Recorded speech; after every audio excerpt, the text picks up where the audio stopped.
चलो guys, let us now have a look at another very nice application of thermal expansion. और ये जो हम एप्लीकेशन देखने वाले हैं इसको ये लोग बायोमेटालिक स्ट्रिप बोलते हैं, you can see on the screen. और मतलब बेसिकली फंडा ये होता है कि दो मेटल की ये लोग स्ट्रिप्स लेते हैं, एक मान लो ये हो गई और एक ये हो गई, और दो अलग अलग मटेरियल्स होते हैं दोनों में से।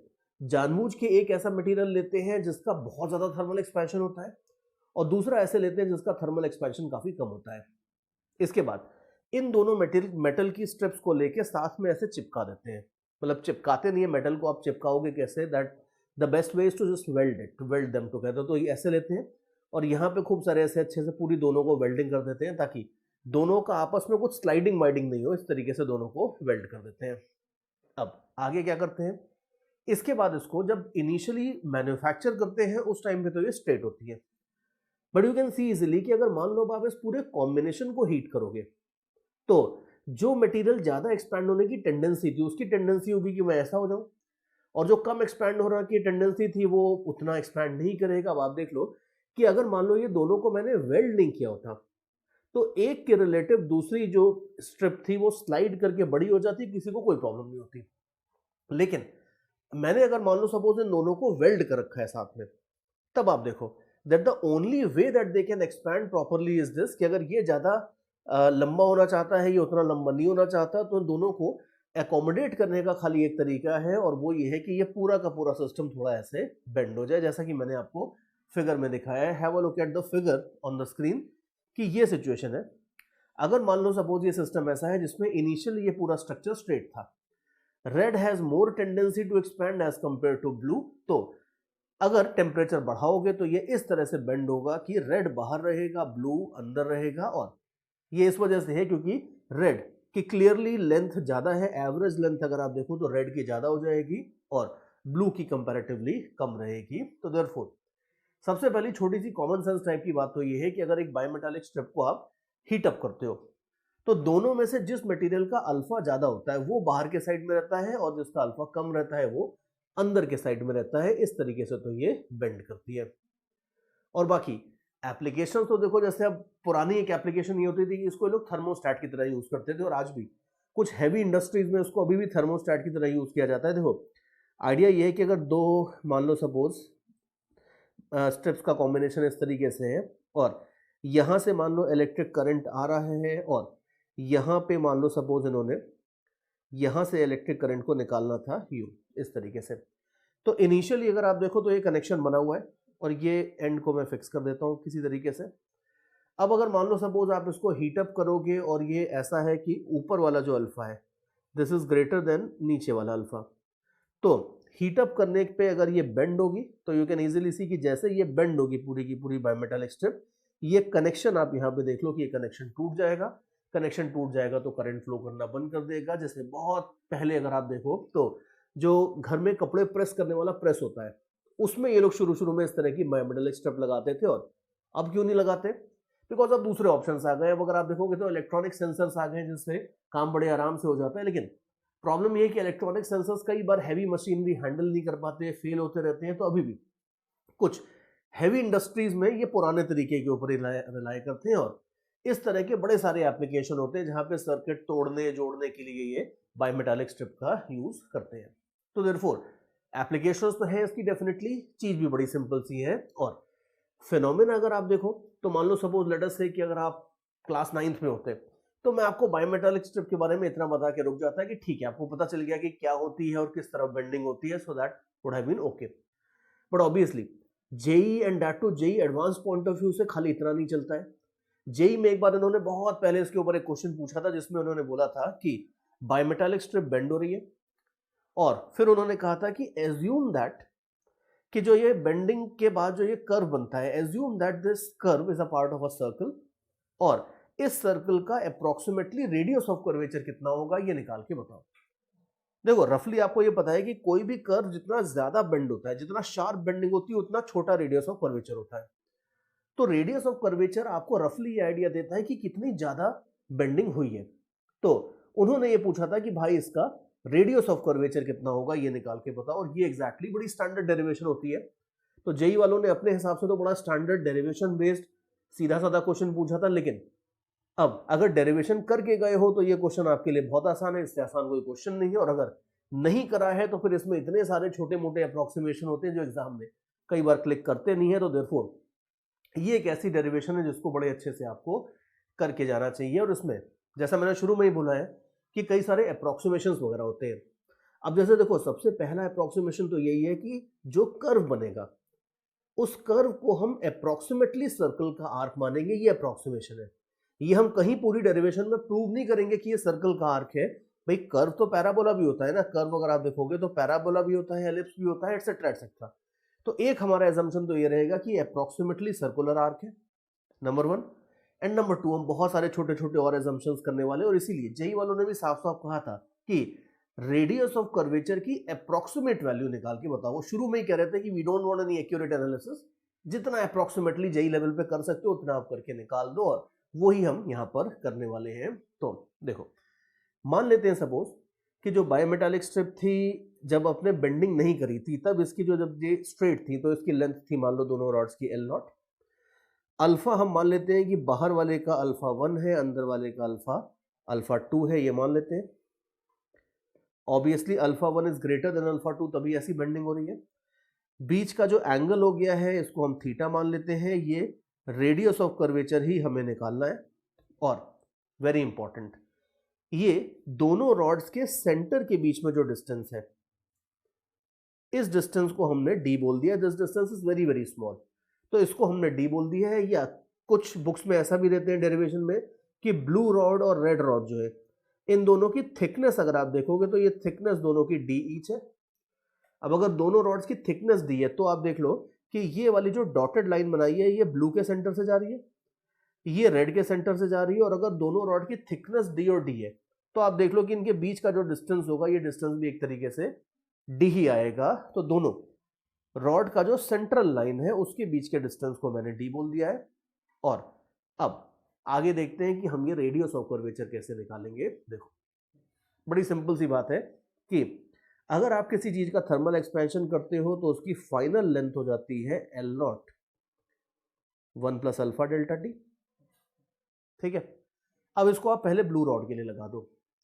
ब्लू रॉड की जो ये कर्व्ड लेंथ होगी बीच से जो जा रही है, जो डॉटेड लाइन है, सी ब्लू रॉड के अंदर भी प्रॉब्लम क्या है कि ये वाली सर्कल लेंथ अलग है अंदर वाली, और ये वाली लेंथ अलग है। तो इशू थोड़ा प्रॉब्लम तो है यहाँ पे, लेकिन फिर भी आप ये मान लो कि ब्लू वाली रॉड की अगर ये वाली लेंथ को एक तरह से इसकी एवरेज लेंथ मान लेते हो तो this length can be calculated by your thermal expansion formula approximately. और इसमें अल्फा की जगह आप यूज करोगे अल्फा 2। ठीक है, तो मैं यहाँ पे अल्फा 2 लिख देता हूँ। एक बात, ये किसकी लेंथ हो गई? ब्लू वाले की। उसी तरह से रेड वाले की अगर आपको एवरेज लेंथ चाहिए, ये जो डॉटेड लाइन है इसकी लेंथ अगर आपको चाहिए तो ये हो जाएगी आपकी original into 1 plus alpha 1 delta T. So that's nice. और आगे देखो, रेडियस ऑफ कर्वेचर भी अब थोड़ा ध्यान से देखो। सी हमने ये शुरू से माना है कि ये सारी की सारी थिकनेसेस स्मॉल है, मतलब ये है, अगर ये होगा ही नहीं तो बायोमेटालिक स्ट्रिप बेंड ही नहीं करेगी, लेकिन फिर भी ये डी वगैरह जो है ये आर के कंपैरिजन में, एल नॉट के कंपैरिजन में बहुत स्मॉल है। ये हमने शुरू से ये अज्यूम करके रखा है। अभी देखो, अगर ये अजम्पशन है तो रेडियस ऑफ कर्वेचर भी आप देख लो, ज्यादा कुछ फर्क नहीं पड़ेगा कि अगर आप इस डिस्टेंस को रेडियस ऑफ कर्वेचर बोलो सेंटर से, या ये बीच वाली लाइन ले लो, या ये वाली लाइन ले लो, इन तीनों में से कोई भी लाइन का आप सेंटर से डिस्टेंस देख लो, अप्रोक्सीमेटली सेम ही रहेगा। तो for the sake of simplifying calculations मैंने क्या किया यहाँ पे कि ये ब्लू वाली लाइन का जो सेंट्रल पॉइंट है इसके सेंटर से डिस्टेंस को मैंने रेडियस ऑफ कर्वेचर अप्रोक्सीमेटली बोल दिया है। और आप चाहो तो ये जो बिल्कुल सेंट्रल लाइन है इसको रेडियस ऑफ कर्वेचर बोल दो, अप्रोक्सीमेटली घूम फिर के सेम ही आंसर आता है, कोई फर्क नहीं पड़ेगा उससे। But calculations will become much easier अगर हम थोड़ा सा इस वाले डिस्टेंस को आर बोलते हैं। तो अब आप देखो कि किसी भी सर्कल के लिए हमें पता है that arc length divided by radius, R upon L करोगे, सॉरी एल अपॉन आर करोगे तो आपको ये एंगल मिल जाएगा थीटा। तो therefore theta is equal to arc length upon radius. ये अगर मैं लगा देता हूं दोनों चीज के लिए, L1 के लिए भी और L2 के लिए भी, तो अब ध्यान से देखो कि ये L2 वाली जो आर्क लेंथ थी इसके लिए तो रेडियस आर ही है, इसी को हमने आर बोला है। तो देयरफॉर अगर theta equal to L2 by R करोगे तो L2 की जगह तो L0 1 plus alpha 2 delta T आ जाएगा और R की जगह R ही रहेगा। और ये सेम रिजल्ट अगर आप रेड वाले के लिए लगा दो तो अब ध्यान से देखना, रेड वाले के लिए अगर आप देखो तो जो रेडियस आएगा एक तरीके से वो आ जाएगा ये वाला R प्लस डी। तो देयरफॉर रेड वाले के लिए अगर आप थीटा देखते हो L1 डिवाइडेड बाय R ये लगाते हो रिजल्ट, तो R की जगह बस ध्यान से देखना कि R की जगह आ जाएगा R प्लस डी और L1 की जगह तो हमें पता ही है L0 1 plus alpha 1 delta T ये हो जाएगा। लेकिन भाई अल्टीमेटली सर्कल तो सर्कल होता है, तो उसमें थीटा आप ऐसे निकालो या वैसे निकालो, दोनों थीटा तो सेम होंगे। तो अगर ये दोनों थीटा है सेम तो ये दोनों भाई लोग भी बिल्कुल इक्वल होंगे। तो अब अगले स्टेप में मैं क्या करने वाला हूं, अगले स्टेप में जिन दो लोगों को मैंने बॉक्स किया है इन दोनों को मैं आगे इक्वेट करने वाला हूं। तो I will remove all the other rough work और इन दोनों को मैं इक्वेट करके गाड़ी आगे बढ़ाता हूं। तो अब देखो, चाहो तो यहां से कैलकुलेशंस आप खुद भी कर सकते हो, अप्रोक्सीमेशंस जरूर होंगे लेकिन ज्यादा मुश्किल कैलकुलेशंस नहीं है। तो अगर ये आप लिख लेते हो लेफ्ट हैंड साइड में और R प्लस डी नीचे है और ऊपर है 1 प्लस अल्फा 1 डेल्टा टी, ये RHS में लिख लेते हो सपोज। तो you can easily see that of course L0 तो खैर कैंसिल हो ही जाएगा, नो डाउट अबाउट दैट। और बाकी अब इसको सिंप्लीफाई कर लेते हैं, नथिंग मच। तो जरा सिंप्लीफाई करते हैं।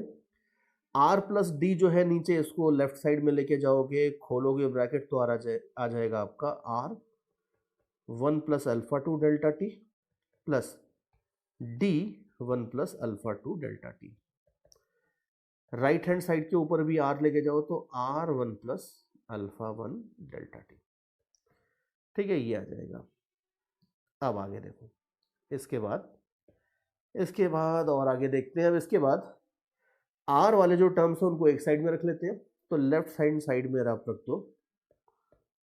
देखो ये सारे calculations I totally agree with you कि ये आसान कैलकुलेशंस हैं, आप खुद कर सकते हो, बट इसमें एक आध जगह कुछ और अप्रोक्सीमेशन होगा। सो इसीलिए मैं पूरा कैलकुलेशन अभी आगे लेके चल रहा हूं। तो ये हो जाएगा आपका alpha 1 minus alpha 2 delta T.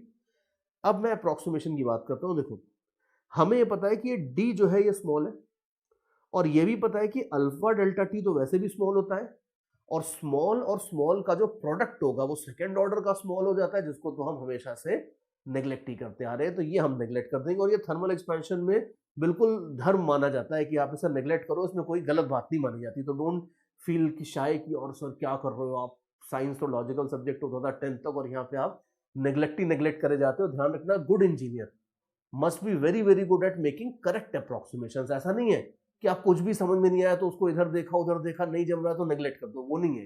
Proper rules होते हैं, उन रूल्स के अकॉर्डिंग आप जाओगे, अगर अप्रोक्सीमेशंस करोगे तो वो बहुत अच्छी बात है, उसमें कोई बुरी बात नहीं होती है। तो now let us go ahead and do this approximation.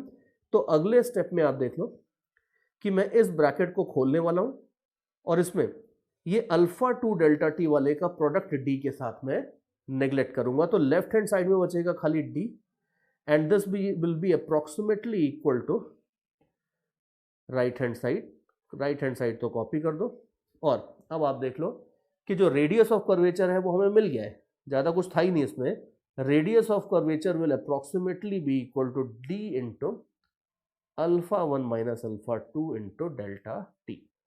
ये बात है, ये फाइनली आपके पास रिजल्ट आ जाता है और ऑप्शनल सा रिजल्ट है। इसको आप याद करना चाहो तो कर लो, अदरवाइज कोई ऐसी रिक्वायरमेंट है नहीं, because thermal expansion in itself is a very small chapter और उसका अगर एक छोटा सा रिजल्ट है तो I don't really think that you need to memorise it. लेकिन फिर भी ये पता होना चाहिए कि हम कई सारे अप्रोक्सीमेशंस करके इस रिजल्ट को लाते हैं। बिकॉज सी एग्जाम में if you are a good student, मैं आपको एक बिल्कुल 100% लॉजिकल प्रॉब्लम दूंगा, आप सॉल्व कर लोगे।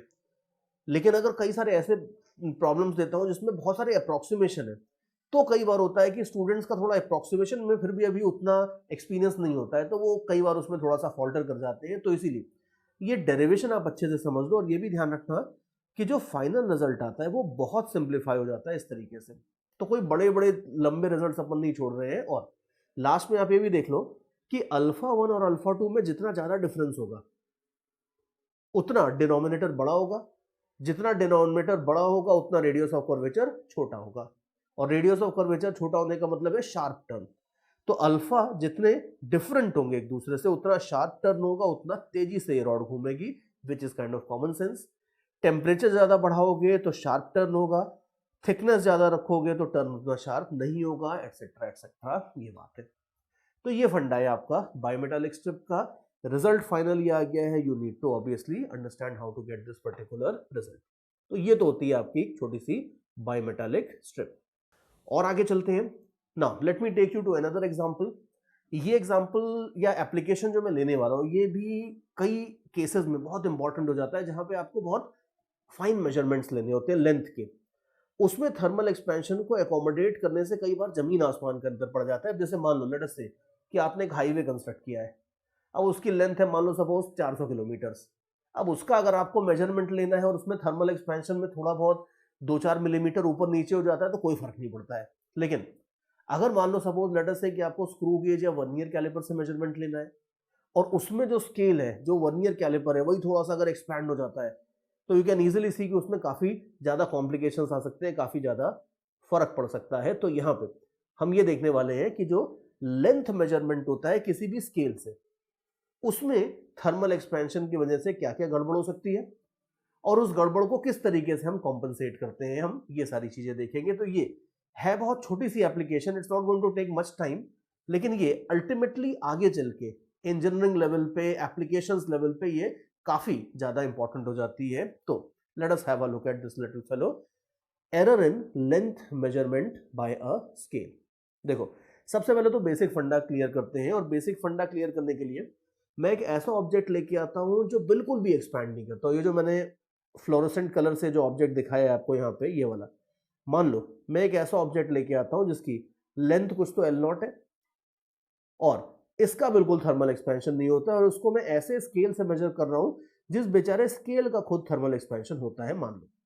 अब इस स्केल को बेसिक किसी भी ऑब्जेक्ट को अगर आपको मेजर करना है, उसकी लेंथ अगर मेजर करनी है, तो आप क्या करते हो, उसको इस तरीके से रखते हो कि उसका एक एंड जो है वो स्केल के 0 के साथ मैच करे, जैसा कि अपन ने यहाँ पे किया है, और दूसरा एंड जिस मार्किंग के ऊपर आता है उस मार्किंग को आप बोल देते हो कि वो उसकी लेंथ हो जाएगी। जैसे यहाँ पे अगर आप देख लो तो 1 2 3 4 5, अगर मान लो ये मिलीमीटर स्केल है तो आप ये बोल दोगे कि दोनों जीरो मैच हो रहे हैं यहाँ पे, और 5 मिलीमीटर की मार्किंग के बगल में आ रहा है इसका दूसरा एंड, तो इस ऑब्जेक्ट की लेंथ हो जाएगी 5 millimetre. This will be the length that will be measured by scale.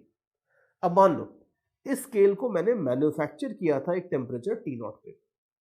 सी जिस टेम्परेचर पे आप स्केल को मैन्युफैक्चर करते हो, उसी टेम्परेचर के ऊपर आप उसका कैलिब्रेशन वगैरह करके अगर उसको तैयार कर रहे हो, तो वो स्केल उस टेम्परेचर के ऊपर तो आपको सही रीडिंग देगी, नो डाउट अबाउट दैट। तो मान लो मैंने स्केल को मैन्युफैक्चर किया था एक टेम्परेचर T0 पे, और T0 टेम्परेचर पे मैंने इसके बगल में ऑब्जेक्ट रखा और इसने मेरे को 5 मिलीमीटर का लेंथ मेजर करके दिया है।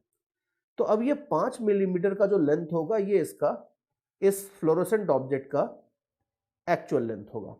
लेकिन समय बदलता है, समय बदलने के साथ साथ टेम्परेचर बदलता है, और मान लो गर्मी आ गई। अब गर्मियों में मान लो सपोज टेम्परेचर बढ़ गया 10-20 डिग्री सेल्सियस, 30 डिग्री सेल्सियस मान लो बढ़ गया टेम्परेचर में। अब जब चेंज आ जाएगा तो यू विल सी कि ये ऑब्जेक्ट तो ऐसा था, हमने शुरू से बोला है कि ऑब्जेक्ट तो एक्सपैंड करेगा नहीं, ऑब्जेक्ट तो उतना ही बड़ा है, तो उसकी एक्चुअल लेंथ तो वही है जो 5 मिलीमीटर आपने सर्दियों में मेजर करी थी, वो वही है।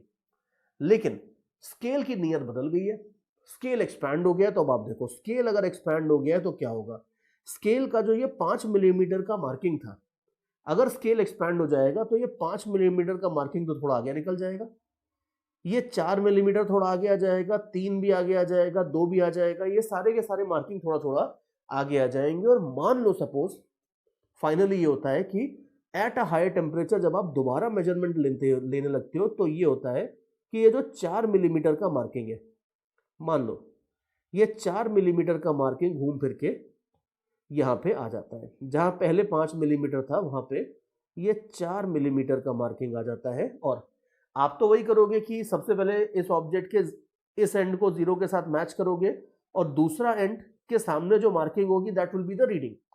तो अगर अब ये है कि एट अ हायर टेम्परेचर अगर स्केल एक्सपैंड कर गई है, तो स्केल का पुराना मार्किंग तो आगे निकल जाएगा, इस एंड के सामने आ जाएगा।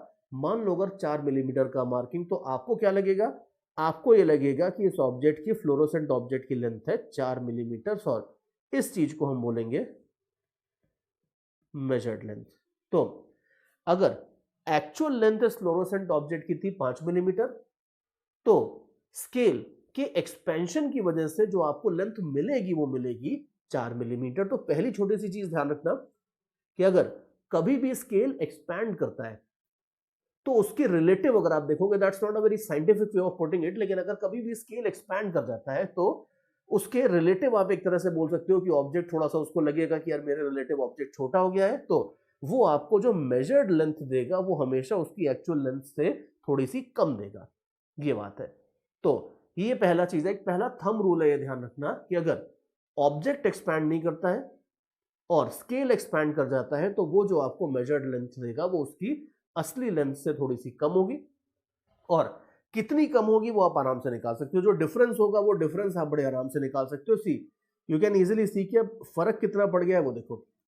अल्टीमेटली क्या हुआ है कि स्केल को अगर आप देखो, स्केल का कोएफिशिएंट ऑफ थर्मल एक्सपेंशन अगर है मान लो अल्फा, तो स्केल को आप देखो, स्केल का ये 4 मिलीमीटर वाला जो पार्ट था, 4 मिलीमीटर की जो स्केल थी वो बढ़ के 5 मिलीमीटर हो गई है, ये बात है।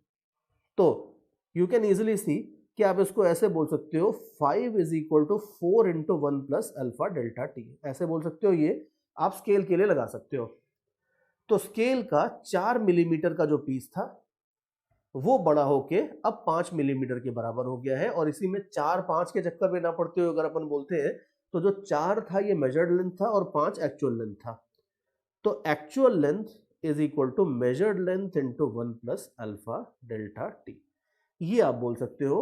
और इसमें अगर आप फर्दर और आगे आप देख लोगे तो यू कैन, और थोड़ा सा आगे कैलकुलेट करते हो तो यू कैन इजीली सी कि जो एरर आएगा वो अप्रोक्सीमेटली आ जाएगा आपका actual length into alpha delta T, ये आपके पास एरर की वैल्यू आ जाती है यहाँ पे।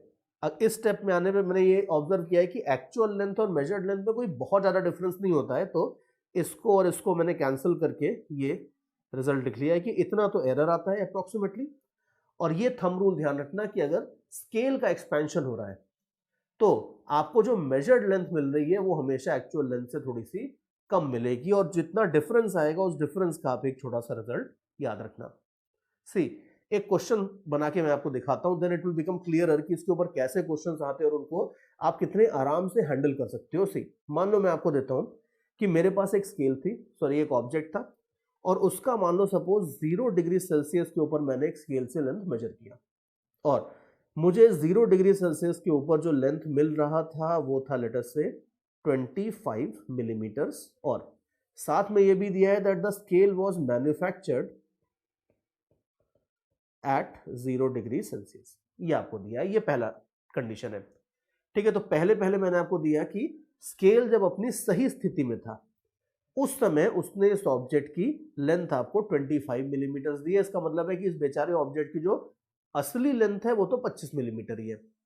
अब इसके आगे की कहानी सुनो। फर्दर सेकेंड लाइन में आपको दे रहा हूं that object is not undergoing any thermal expansion, object कोई थर्मल एक्सपेंशन नहीं करता है, ये सेकेंड कंडीशन है। और अब फाइनली थर्ड कंडीशन ये है कि अगर मान लो सपोज मैं स्केल को 100 डिग्री सेल्सियस तक हीट कर देता हूं और फिर दोबारा इसी ऑब्जेक्ट का इसी स्केल से मेजरमेंट लेता हूं, तो मेजर्ड लेंथ कितनी होगी ये आपको निकालना है, given that alpha scale is 2 into 10 raise to -4 SI units, ये आपको गिवन है।